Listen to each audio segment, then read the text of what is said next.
few weeks ago I told you guys and gals about Mr. Peabody and Sherman, an animated movie about a boy and his father who also happens to be the most brilliant dog in the world. Don't worry, the boy, Sherman, is adopted. Well, I saw the film a few days ago and wanted to tell you guys all about it in this edition of Kevin Reviews Something. First, I'd like to point out to you all that Mr. Peabody and Sherman is technically a kid's movie. It plays towards a young audience and has a lot of tropes of a kid's movie, however that doesn't mean adults can't get something out of it as well. Though a lot of the jokes were aimed toward children, the writer stuck in a few lines for adults as well, and every time an adult joke would appear, the two dads a few rows below me and I would laugh our heads off. Even the jokes meant for kids are pretty funny, and if you're a child mentally like I am, you can still find yourself giggling throughout the movie. Talking about things that are aimed more towards adults, there were a few things that I picked up on that raised a lot of questions. However, were never explained because most of the kids in the audience paid no mind to it. I can't really say more than that without spoiling key parts of the film, but time travel can be a really messy concept to make a movie about, and tends to befuddle the plot. Don't get me wrong, this movie does some really great things with its time travel, and I'm sure if you're under the age of 9 you won't give it a second thought.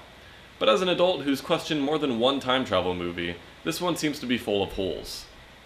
The actual plot of the movie isn't nearly as bad as its concept of time travel. It's a simple plot, but it's a solid one.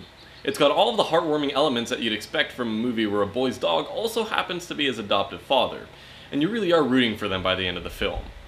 They actually did a really great job of making me hate the villain, which is generally the point of a villain, but man did the writers do a good job of making the villain such a huge douche nozzle. Another great thing about this movie is the talent they got for the voice of the characters.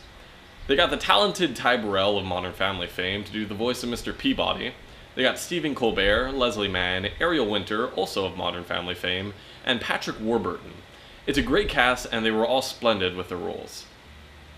That's about it when it comes to Mr. Peabody and Sherman. It's got a great cast, some funny jokes for both kids and adults, and it's a wonderfully animated movie. There are some scenes where they really show how much work the artists and animators put into the scenery and general aesthetics of the film. Of course, to fully enjoy the movie, you'll have to find a time machine of your own and go back to being a 9-year-old. If not, you'll be able to see how much their time travel concept negatively affects the film. That's about it. I recommend the film with a solid 4 golden stars out of 5. Kevin, signing off.